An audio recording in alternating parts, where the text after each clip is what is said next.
Welcome to SlowTalk English, the podcast that helps you learn English through calm, clear, and meaningful listening. Today, we're exploring a challenge that almost every English learner faces. Why does English pronunciation feel so hard, and how can you fix it? Let's start with a truth you might not like. English pronunciation is genuinely tricky. It's not just in your head. Linguists have studied the sound system of English for decades, and they agree, compared to many other languages, English has a highly irregular spelling-to-sound relationship. Words don't always look like they sound. Think about though, through, thought, and tough. They share similar letters, but sound completely different. This inconsistency confuses learners and even native speakers sometimes. The reason lies in the history of English, influenced by Latin, French, and Germanic languages, creating a mix of spelling rules that rarely match the sounds we hear today. But irregular spelling isn't the only challenge. English has sounds that may not exist in your native language. For example, the TH in think and this is difficult for many learners because the tongue position is unusual. Some languages don't have this sound at all, so your brain naturally substitutes it with a similar one. That's why think might come out as sink or tink. This isn't about intelligence, it's about habit. Your mouth is trained by your first language, and retraining it takes conscious effort. Another reason pronunciation feels hard is that English is a stress-timed language. This means some syllables are stressed while others are reduced or almost disappear. In a sentence like, I want to go, native speakers often say, I want to go, blend in sounds and reducing to tai or even a. If you try to pronounce every word clearly, you may sound unnatural and struggle to keep up with native speakers. Understanding rhythm and connected speech is key to sounding fluent. So, how can you fix your pronunciation? First, start with listening. Before you can produce a sound, your brain must be able to hear it accurately. This is called phonemic awareness. Spend time listening carefully to native speakers. Podcasts, audiobooks, and shadowing exercises are excellent for this. Pay attention not just to words, but to the melody of the sentence, the rises and falls, the stress and reductions.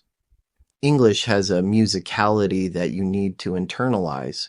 Second, practice the difficult sounds in isolation.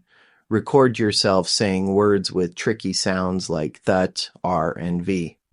Compare your pronunciation to native speakers and adjust. This feels awkward at first, but repetition trains your muscles to create new patterns. Think of it like going to the gym for your mouth. You're building muscle memory. Third, don't ignore mouth position, where your tongue rests, how wide you open your mouth, and whether your lips are rounded all affect pronunciation. Use mirrors or even video recordings to watch yourself speak. Visual feedback can accelerate improvement because you see what you need to adjust. Fourth, embrace connected speech. Practice saying phrases, not just individual words. Try repeating short sentences you hear in movies or songs. Focus on linking words together naturally. For example, what do you want to eat often becomes, what do you want to eat? Learning these natural reductions makes you sound more fluid and helps your listening comprehension too. Fifth, practice consistently, but in short bursts. 10 minutes of focused pronunciation practice every day is better than 1 hour once a week. Regular exposure rewires your brain and helps you adapt faster. There's also a mental side to this challenge. Many learners feel self-conscious about their accents, worrying that they'll never sound native. But the goal of pronunciation is not perfection, it's clarity. Even among native English speakers, accents vary dramatically. Think of the difference between someone from London, New York, and Sydney. They all sound different, but communicate clearly.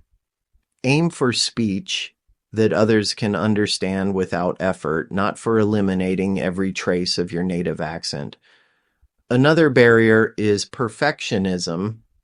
Waiting until you feel ready to speak only delays progress.